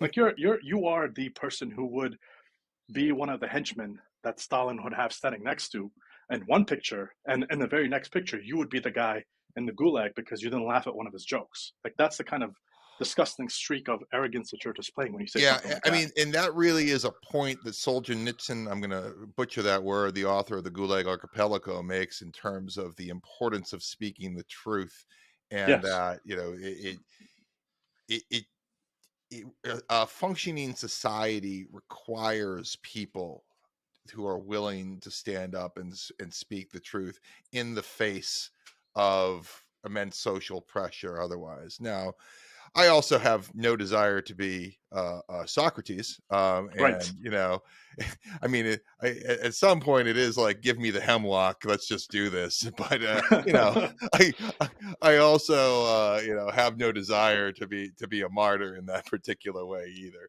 Um, No, not see. This is why we jump around to multiple topics, right? So the thing yeah, is, it's like there's not a hill I'm willing to die on. I'm just an observer. I'm yeah, here with a pair of binoculars. It's like that Twitter meme, right, where a bunch of people are fighting and there's a guy on the hill just watching. I'm just watching, and I'm willing to say that, like, and just so that people are like, oh my god, he's so anti Team Blue. I'll give you Team Red's flaws instantaneously. Team Red's flaws are when they become overly religious to the point where they exclude everything outside of their religion. Right, mm, so that's a Taliban move right there. Right, don't do that. Right, yeah. as much as you can believe in your faith and your belief in the Bible, that's great. But the minute you become Taliban like with it, you're instantly going to turn everybody off. So that's one thing. The second thing that they pursue with it is the inability to be slightly open to any new ideas. Right, so it's this whole constant idea that tax cuts are always a good thing. And I'm not saying they're a bad thing or a good thing. I'm saying that that's the position. If you hold that position, it's always a good thing. Then you're going to get into a situation where you have to ask yourself, why do you believe that to be true? Yeah. Right. So, and when Team Red is virulently homophobic, yet their members of Congress get caught in bathroom stalls, or they don't say anything about the church priests being abusive to children. So there's daggers to throw every which direction, right? Well, And it's like and if you wanted the right or whatever is intolerant of certain fringe elements for the moral purity reasons that you're describing, and I feel like to channel my inner Jocko Willink, there's a dichotomy here, right? yeah, You have to acknowledge that there are going to be fringe elements and they are going to exist, but what yes, you and you need a degree of empathy and tolerance for them, hmm, while at the same time resisting the movement and the push to move them into the center and to make and to right, normalize them.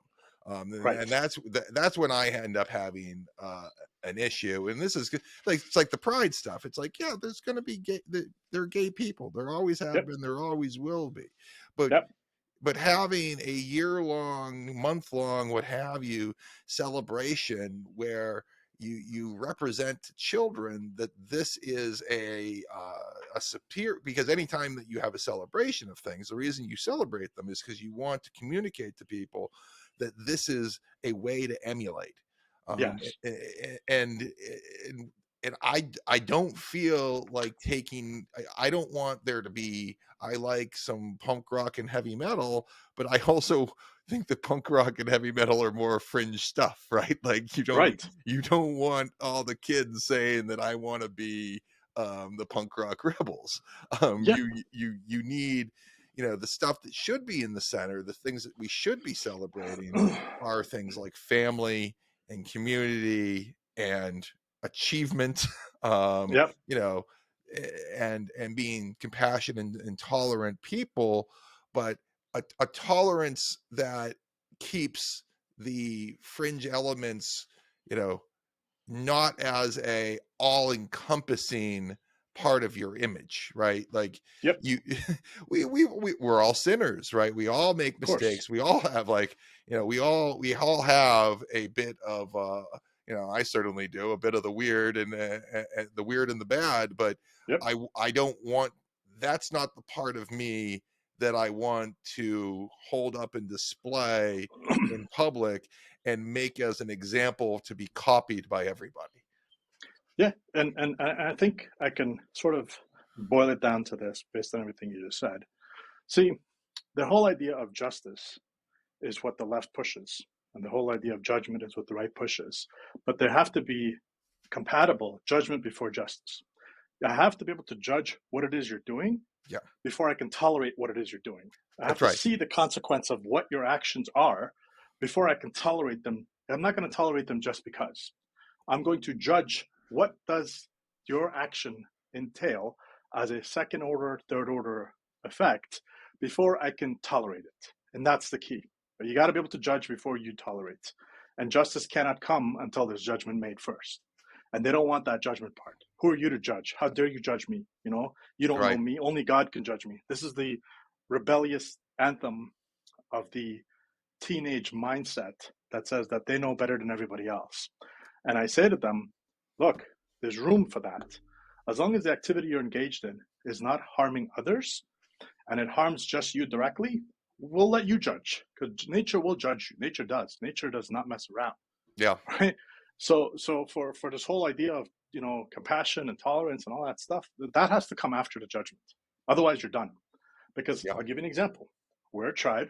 You and I are living in the same group of people. You have your family, I have mine. We're living together, and there's a stranger walking toward us. Now we have an option at play here. Option one: kill on sight. All right. Mhm. Option two: bring him in, let him eat. Give him some food, give him some water, give him some rest. If he's got any injuries, heal him up, and maybe he'll share with us the insights of his tribe.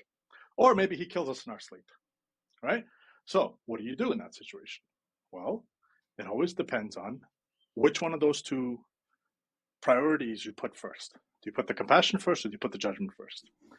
Now, the way you do that rationally is you say, I have to survive and my family has to survive and Jeffrey's family has to survive first. That goes first. Right? So the judgment call has to come in. We don't know who this guy is. Maybe his tribe kicked him out because he's a murderer. We don't know. We don't know anything about this person. We just know he's walking toward us. He looks injured. Maybe he's a sage. Maybe he's Socrates. Maybe he's Jesus. But more than likely, he's Marilyn Manson, right? We don't know. So how about we say, hey, here's a place we can give you, and we can provide you with some food and some water, and we can get into conversations, but you're going to have to stay here, quarantine this person out, right? Because again, we don't want to bring him into the midst of our tribe because we don't know what you're introducing into that system. And so this whole mindset is, I think, where the flaws start to come in, which is why you have to accept everybody for everything. Oh, they've been persecuted. They don't have a safe space. They don't feel like they can. I don't know about you, but there are not many safe spaces on planet Earth. You think they are, but they actually aren't because nature isn't built that way. So the idea to homogenize the entire planet by creating safe spaces for everybody and everything, you're going to start to run into the wall of, well, the safe space you created for that person is now infringing on this person's ability to speak. Yeah. So what did you actually do here? Right? You twisted yourself into a pretzel, and now you have a convoluted mess in front of you. Why? Because you just refuse to exercise good judgment. What do you think about that?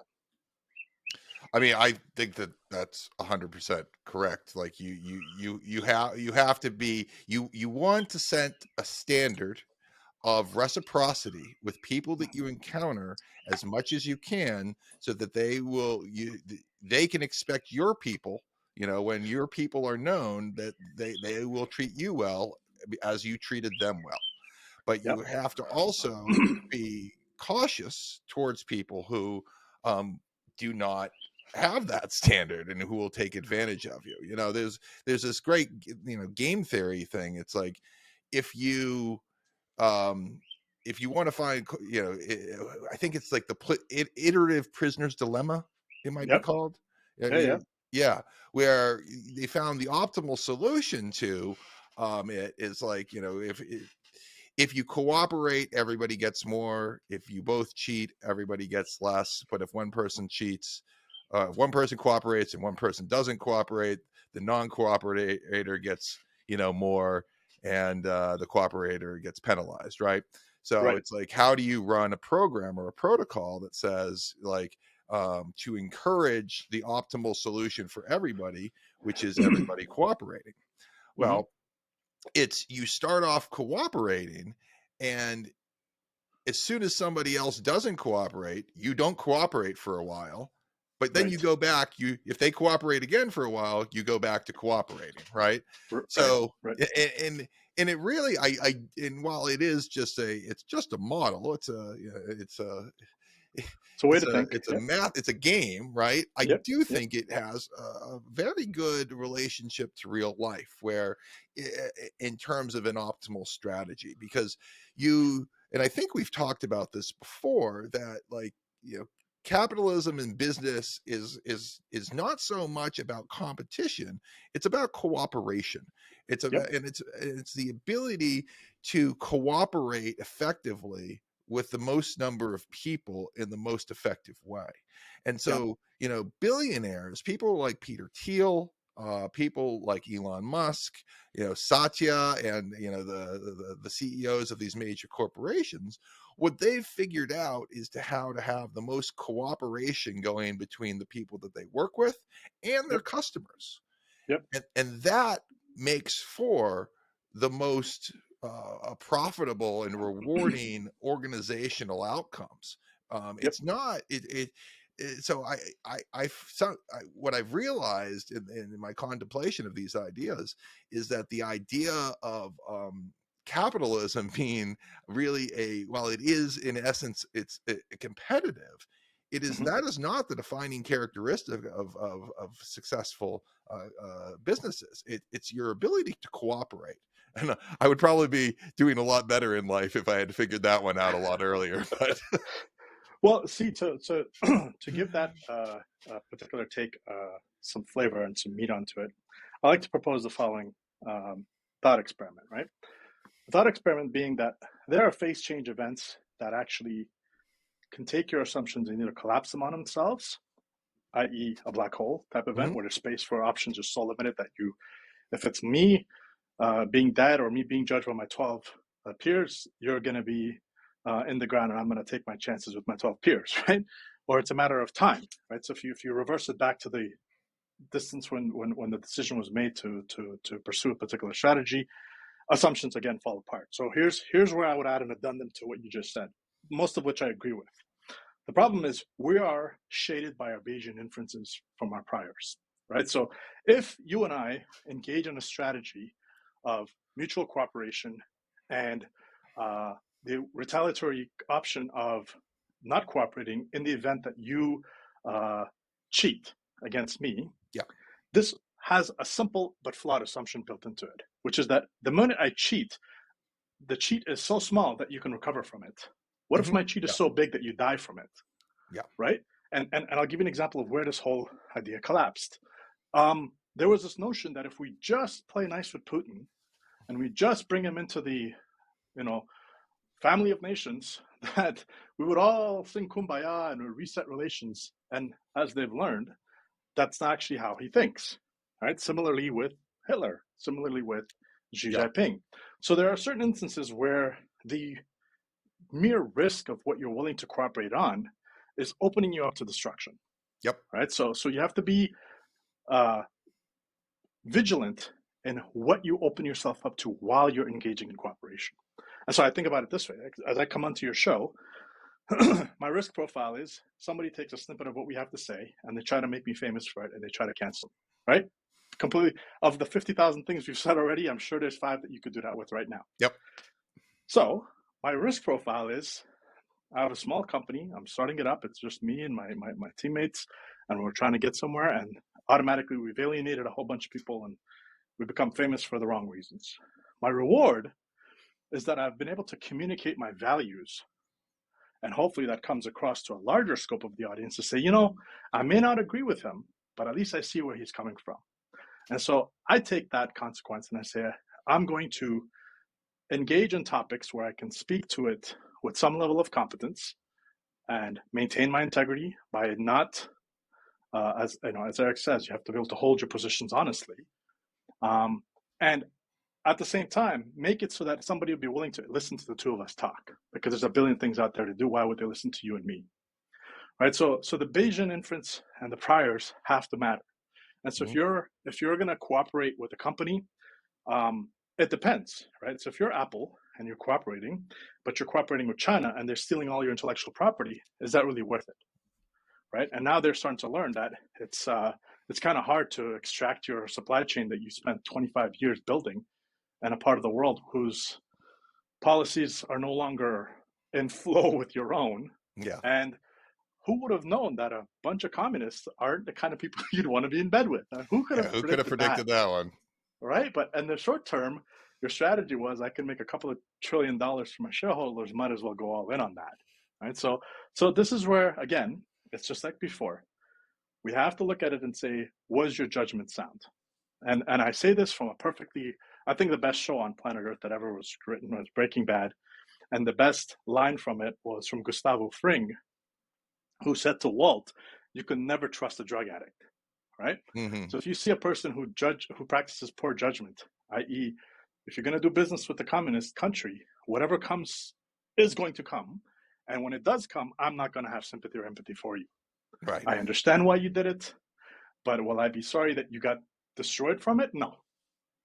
Because I saw your values that you speak of, and I see that you're speaking out of both sides of your mouth, and you're willing to do business on that side, but you're willing to speak harshly on this side.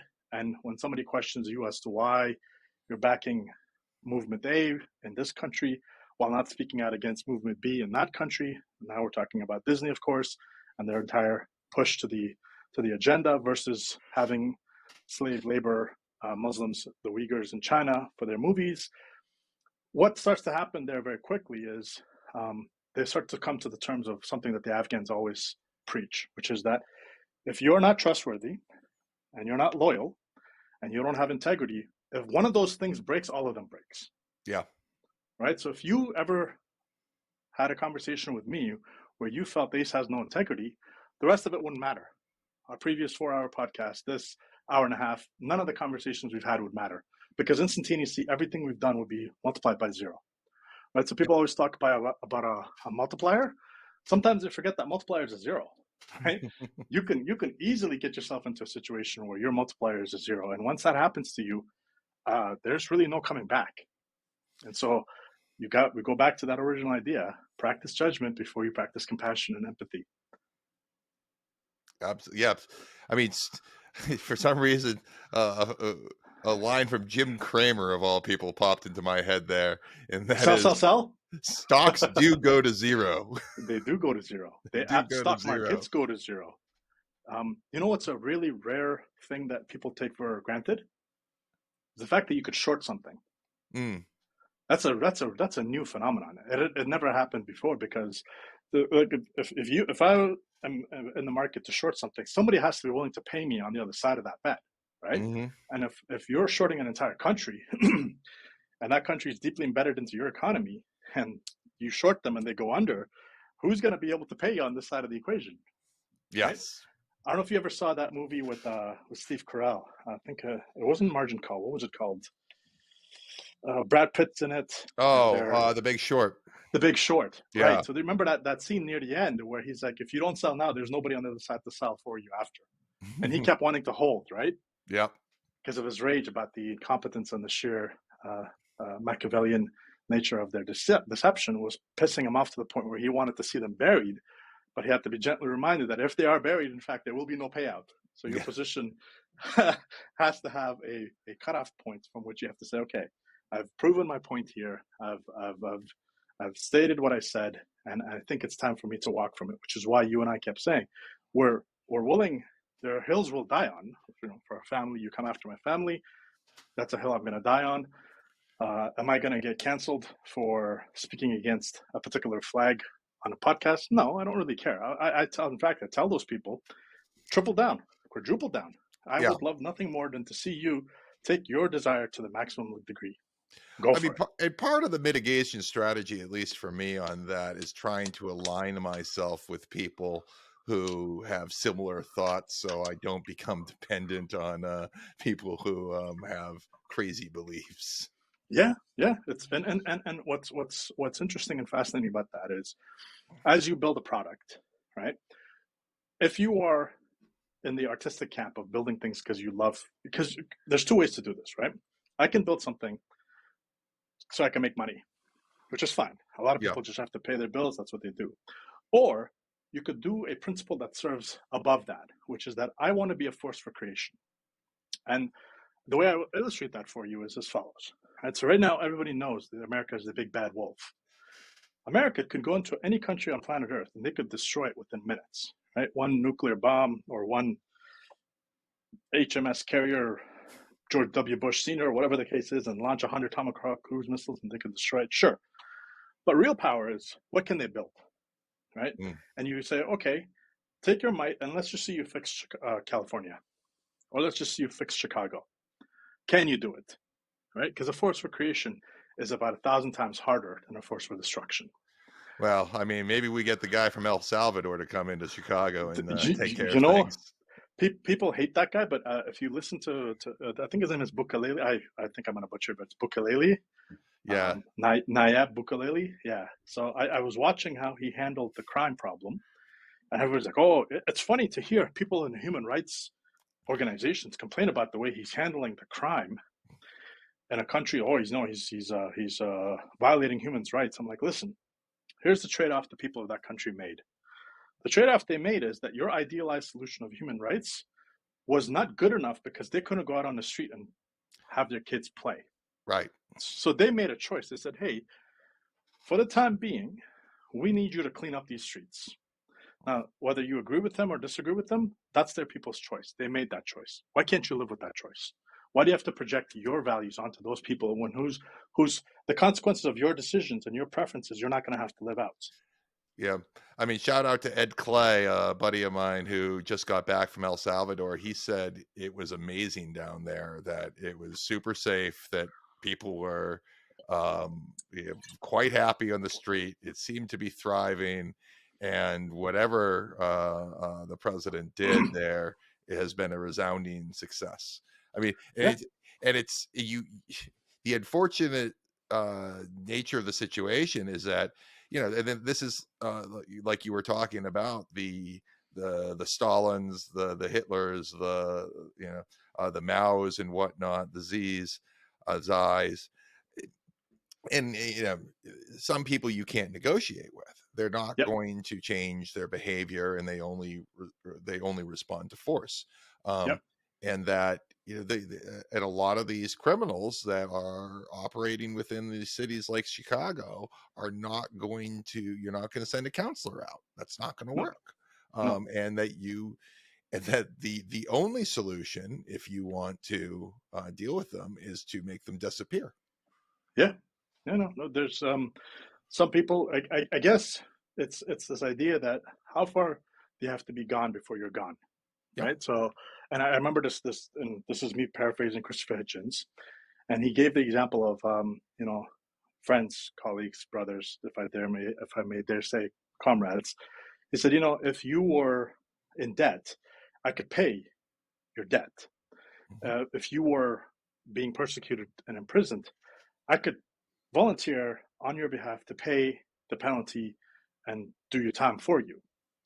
But there's a line, and the line is if you show up to me and you say to me that uh, I just had an underage child and I took advantage of them, I have to draw the line, right? So the problem is, again, this goes back to that compassion idea, right?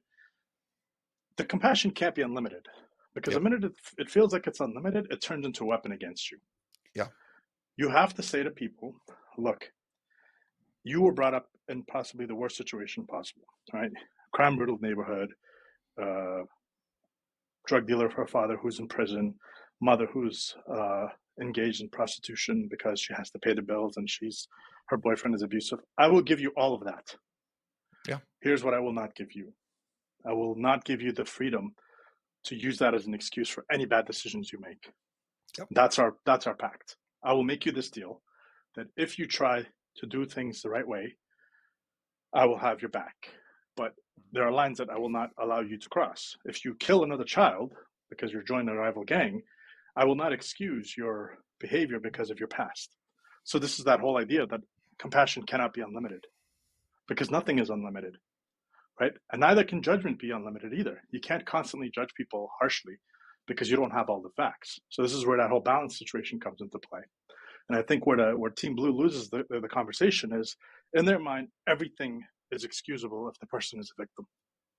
That is unlimited compassion, and there's no judgment involved in that. And ironically, there's actually, I just realized, not only is there no judgment involved in that on the side of the victim, but all the judgment is transferred onto the side of the person pointing out what the victim is doing wrong. Yes. So it's actually it's a disservice on two levels. Right? So one, you're not giving the person the opportunity to get feedback loops from reality to say, hey, perhaps engaging in petty theft is not a good idea because it opens the door for your mind to engage in bigger crimes later.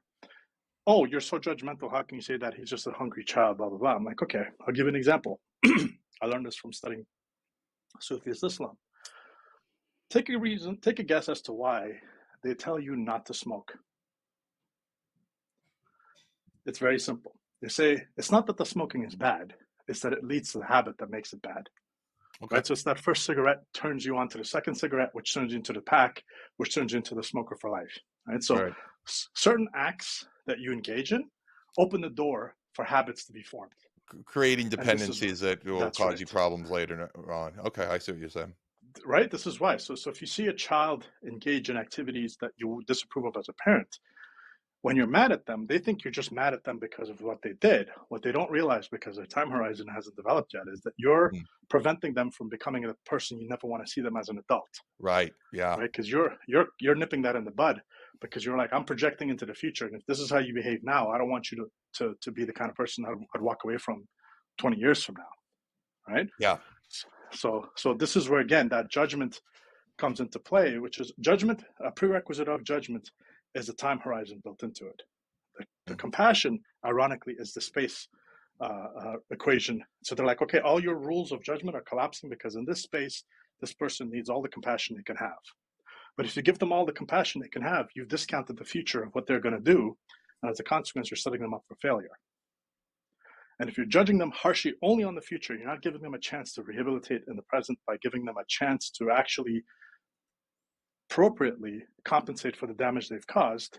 You are now collapsing on the other side of the equation. So you have to walk this fine balance. This is why that yin-yang philosophy of Buddhism actually makes sense. If you think about it from that point of view, collapsing space versus collapsing time, maximizing judgment versus maximizing compassion, all of it comes into play.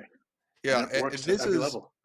This is where I think people in Christianity a lot get confused about the virtue of forgiveness, because it is a central tenet, between the Old Testament and the New Testament. The Old Testament, there's not that much forgiveness. There's a lot of just consequences. That's right. And then Jesus comes in and says, okay, we've got to be forgiving. But the forgiveness really comes from the acceptance that you did something wrong and that you are correcting your actions. Like the idea that you are forgiving somebody for wronging you or for being making mistakes, being a sinner, and without that correction is to me it's a major mistake. It's a major thing that people get wrong. Because then you're simply just allowing people. You're perpetuating a circumstance. So I'm glad you brought that up. It brought into a sense of Sir Arthur Conan Doyle's Sherlock Holmes. Have you ever been a fan? I'm sure you have. I years and years ago I read a little bit, but not much. Okay, I'm going to tie this up for you to a nice little bow, hopefully, and hopefully you enjoy it. Have you ever watched Star Trek? Yeah, a little bit. Yeah, a bunch of lots of Next Generation. Okay. So I'll give you the version of Star Trek that most people are familiar with, which is Captain Kirk and Commander Spock, right? So same thing with Joan and Watson, or John and Holmes. What actually tends to happen is that's a left brain and a right brain having a conversation about the unknown, right? So when you see Commander Spock, he's purely logic driven, Mm-hmm. and when you see Captain Kirk, he's emotionally, instinctively driven, and they're out in space, which is the unknown, right? So that's the metaphor. Mm-hmm. You're working with that whole idea, and when you watch the show, if you're riveted by that idea, what's actually happening is both those halves of the brain are speaking to you on two different channels, right? Similarly, the Old Testament and the New Testament are exactly the same. It's the yin and yang. Mm. It's the harsh judgment with the compassion of Christ. One can't do without the other, right? Mm. So you can't run into a situation full on instinct without some logic to back you up. And with pure logic, you'll corner yourself into a really terrible situation very, very quickly. I really like this analogy. Keep going. Yeah. Yeah. So I found that this is why when you like, I'll give you an example. One of the things that people get wrong frequently is this idea of how to actually ingest the idea of the Old Testament against the New Testament. They don't really necessarily know how to process that, right? So I always tell them, okay, if I forgive you for what you did, that's a small part of the actual consequences that you have to live with. So if you harm me and I forgive you, that's okay. But the judgment that action is going to partake on you, you still have to live with it. So if you steal from me, I will forgive you, but you still have to do your time, right? Yeah. Most people confuse the fact that if I forgive you, that means I'm going to let you not go. I'm not going to press charges and you're just scot-free able to go. Yeah. Right? This is the confusing part of it. It's like, I forgive you for what you did. I'm not going to hold any anger against you. However, in fairness to yourself and to me and to the world, I'm going to insist upon the law activating whatever mechanism it has with the judgment of the flawed judges who are going to sit and look at what you did, and whatever time they deem necessary for you to contemplate your actions, that's our payoff. That's how we're going to end this. Now, here's where the twist in words comes into play. So you look at countries where they engage in, the United States, the IMF, and the World Bank have engaged in debt forgiveness to this country, right? When you hear that word, you think to yourself, oh, wow, they're so generous. They've forgiven this country for billions of dollars. Well, the truth of the matter is they already made their principal plus profit from all the years of interest that they collected anyway. And what they're really forgiving is the remaining interest that they would have collected on said debt, right? So people get this all confused. Like, oh, well, that's what this word means. Oh, if you forgive me, it means that I don't have to take the punishment or the consequences. Not true. You do have to take the consequences. Nobody can ever allow you to escape the consequences of your actions. People get those parts very easily confused and they get caught into a trap. And this is what's constantly happened to the country of Pakistan. Fascinating country. They have never had a president entirely serve a term. It's always either a coup or there's some sort of upheaval, and they're constantly in debt and they're constantly broke and they need money because the IMF has to constantly bail them out. And now China's involved and China has to bail them out. And they have a population instantaneously, almost always in miserable state of living because they're always seeking debt forgiveness and new debt to be given to them so they can have a chance to participate in the world economy. But all that money goes into the army, and all that army money goes into their weapons system so they can, sustain their power. And this is where that whole dichotomy of how do you evaluate forgiveness and judgment appropriately. And Pakistan might be at that crossing roads for the first time in 70 years where there is no forgiveness. It's just pure judgment. The judgment is, sorry, we have to watch your entire civilization collapse and you have to rebuild it from scratch, from the ground up. Now, the odds of that happening, not that low because, again, it's a nuclear state. You don't want to necessarily have the Taliban. By the way, interesting factor, the Taliban and Afghanistan have decided to go to war with the Taliban from Pakistan, and the Taliban and Afghanistan have also decided to go to war with the Iran's Revolutionary National Guard. Who would have thought that Biden tucked tail and running from Afghanistan would have enabled Afghanistan to go to war with Iran? But this is the consequences of the world we're living in. Wow, that's kind of crazy. Right? Like, did you see that on your bingo card for 2023? No. My bingo card is like, there's no marks on it anymore. It's like, I don't even know why I have this card. I don't even know I have the card. Well, Ace, we are approaching 2 hours right Yes, now, it's been and a fantastic conversation. this has been a lovely conversation. I figured we would get a little under 2 hours, so the entire conversation could be Twitter native Yeah, and perfect. contained in one tweet. Perfect. I appreciate your time as always. It's always fun to talk to you, and I hope you watch Star Trek with new eyes, and maybe I you'll re- enjoy the philosophical I dealings with it. really enjoyed that Testament, Old and New Testament metaphor there. That was I'm going to use that one. Right? You will take it as you please. And just another little uh, tidbit for you there. The idea that I came across, I'm a big fan of comic books and books and whatnot. Is you might enjoy this one. Is that Bruce Wayne is actually in the Arkham Asylum, and he's actually crazy, and he's imagining the entire world where he's Batman. Right. So now watch the movie and see how it colors your perspective on it. Whether it's true or not, I don't know. But think about it, right? It's like that's a crazy person dreaming, and it totally shades a different perspective onto that particular show. Interesting. All right, Ace, it's been Thank you for real. your Thanks time. so much. Appreciate it, brother. Have a We'll great talk one. soon. Cheers. Cheers.